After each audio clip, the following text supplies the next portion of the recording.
Hello student, welcome to RD study time. और अब हम देखेंगे एक्सरसाइज 3.1 का क्वेश्चन नंबर 6। क्वेश्चन 6 है, given the linear equation 2x plus 3y minus 8 equal to 0, write another linear equation in the two variables such that the geometrical representation of the pair so formed is, first part है intersecting line, second है parallel lines और third है coincident line. देखिए question में हमसे बोला गया है कि एक लीनियर इक्वेशन हमें गिवन है 2x plus 3y minus 8 equal to 0। Two variables वाली हमने एक दूसरी लीनियर इक्वेशन बनानी है जिसका ज्योमेट्रिकल रिप्रेजेंटेशन इस तरह से हो कि इन लीनियर इक्वेशन के द्वारा रिप्रेजेंट होने वाली लाइनें इंटरसेक्टिंग हो। पार्ट सेकंड में बताया गया कि पैरेलल हो और पार्ट थर्ड में कोइंसिडेंट हो। तो देखते हैं हम यहां पे पार्ट फर्स्ट है इंटरसेक्टिंग लाइंस।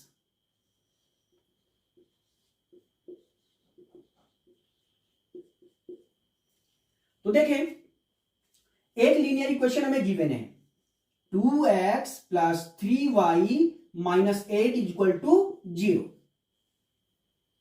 इस लीनियर इक्वेशन से हमें फाइंड हो जाएगा a1 यानी x का कोएफिशिएंट 2, b1 y का कोएफिशिएंट जो कि 3 है और कांस्टेंट है -8।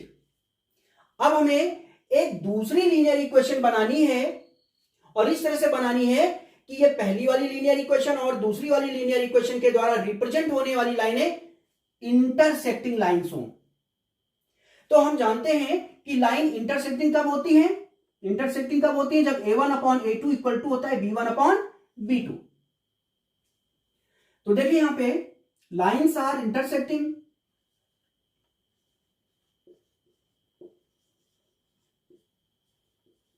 क्वेश्चन में बोला गया कि लाइंस कैसी होनी चाहिए भाई? इंटरसेक्टिंग होनी चाहिए।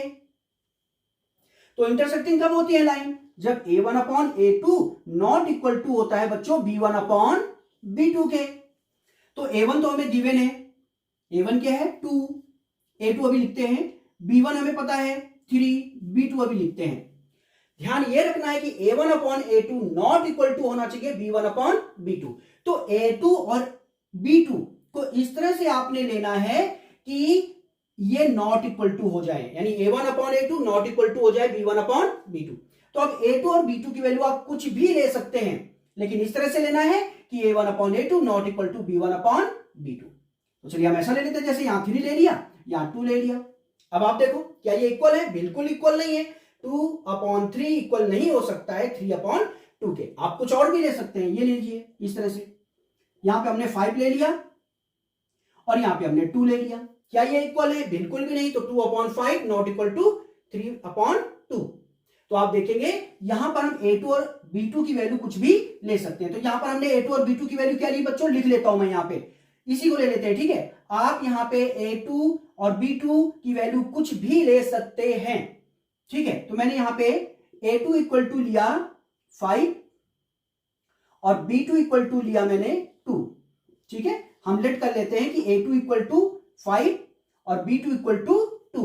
और अगर हमें a2 और b2 फाइंड हो गया तो हम लीनियर इक्वेशन बना लेंगे। तो चलिए लीनियर इक्वेशन बनाते हैं। तो लीनियर इक्वेशन हो जाएगी, लीनियर इक्वेशन क्या हो जाएगी देखते हैं। तो लीनियर इक्वेशन क्या होगी भाई? a2x plus b2y plus c2 equal to 0। तो a2 है 5, तो 5x प्लस b2y, तो b2 क्या है यहां पे 2, तो 2y। अब यहां पे c2 आप कुछ भी ले लीजिए, c2 आप कुछ भी ले लीजिए, जैसे हमने ले लिया 5, 6, कुछ भी ले लीजिए आप। तो मैं यहां पे c2 ले लेता हूं 5। तो ये लीनियर इक्वेशन बनकर के हमारे पास तैयार हो गई इक्वल टू 0।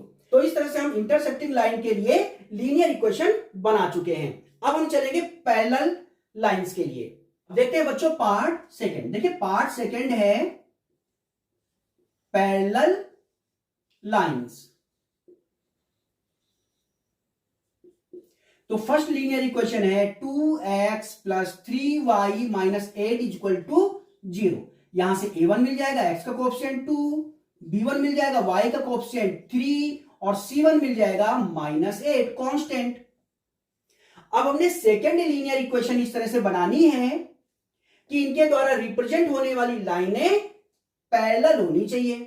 तो बच्चों देखो लाइनें पैरेलल कब होती हैं? जब A1/A2 इक्वल टू होता है B1/B2 के और नॉट इक्वल टू होता है C1/C2 के। तो क्वेश्चन में इस पार्ट में बोला गया कि लाइंस होनी चाहिए पैरेलल, लाइंस होनी चाहिए पैरेलल।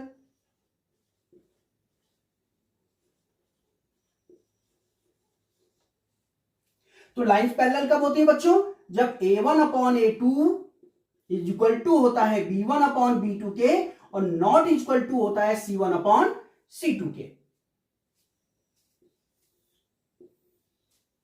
देखिए A1 हमें पता है 2, B1 हमें पता है 3 और C1 हमें पता है -8।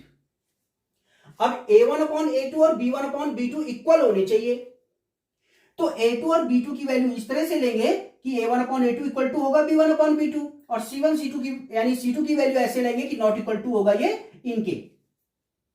तो देखिए अगर इनको इक्वल करना है तो आप A2 और B2 की वैल्यू ले लें इसके मल्टीपल, 2 का मल्टीपल, जैसे 2 टाइम मल्टीपल तो 3 का 2 टाइम मल्टीपल, ठीक है, 3 टाइम मल्टीपल तो या इसका भी 3 टाइम मल्टीपल, ठीक है। तो 2 का मल्टीपल ले लेते हैं हम लोग यहाँ पे, 2 2 जा 4 और 3 2 जा 6, 2 का मल्टीपल ले लिया मैंने यहाँ पे।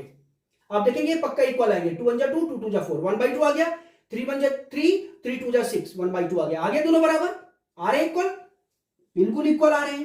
क्या लिया हमने A2? हमने A2 लिया बच्चों 4। B2 क्या लिया बच्चों हमने? B2 लिया हमने 6। अब इसे नॉट इक्वल टू आना है C1/C2 के, तो C2 कुछ भी ले लो, कुछ भी ले सकते हैं यहां पे, जैसे हमने 5 ले लिया, C2 हमने क्या ले लिया 5। तो आप देखेंगे ये इक्वल आ गए और ये नॉट इक्वल टू आ रहा है। तो आप देख रहे हैं A1/A2 इक्वल आ गया B1/B2 और नॉट इक्वल टू आ गया C1/C2। तो लीनियर इक्वेशन क्या होगी, बना लेते हैं। सो लीनियर इक्वेशन क्या हो जाएगी बच्चों? क्या होती है लीनियर इक्वेशन? सेकंड वाली, A2x plus B2y plus C2 equal to 0। A2 क्या लिया बच्चों आपने? A2 4x plus B2y, B2 क्या है 6y प्लस C2 क्या लिया बच्चों आपने 5 इज इक्वल टू 0। ये आ गई आपके पास सेकंड लीनियर इक्वेशन जो हमने फाइंड करनी थी। ठीक, अब देखिए ऐसा नहीं कि सबका आंसर यही आएगा, क्योंकि आप A2 B2 C2 कुछ भी ले सकते हैं, तो आंसर सबका अलग अलग आ सकता है। अब हम देखते हैं पार्ट थर्ड। तो देखते हैं बच्चों पार्ट थर्ड। देखिए पार्ट थर्ड है लाइंस कैसे होनी चाहिए, कोइंसिडेंट।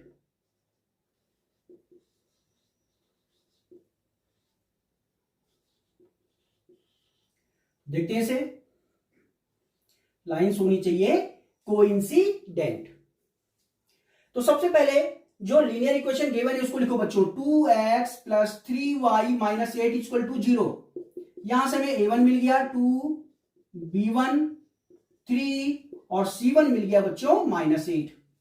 अब हमने सेकेंड लीनियर इक्वेशन इस तरह से लेनी है कि इनके द्वारा रिप्रेजेंट होने वाली जो लाइंस हैं वो कैसी होनी चाहिए, कोइंसिडेंट होनी चाहिए। कोइंसिडेंट के लिए कंडीशन क्या है, A1/A2 बराबर होना चाहिए B1/B2 के, इक्वल होना चाहिए C1/C2 के। ठीक है, लाइंस कैसे होनी चाहिए, कोइंसिडेंट। ठीक है, तो कोइंसिडेंट के लिए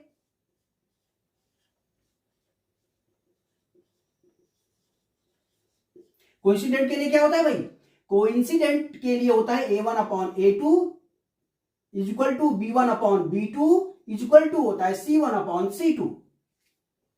तो चलिए देखिए A1 तो हमें पता है बच्चों 2, B1 भी हमें पता है 3, C1 भी हमें पता है -8।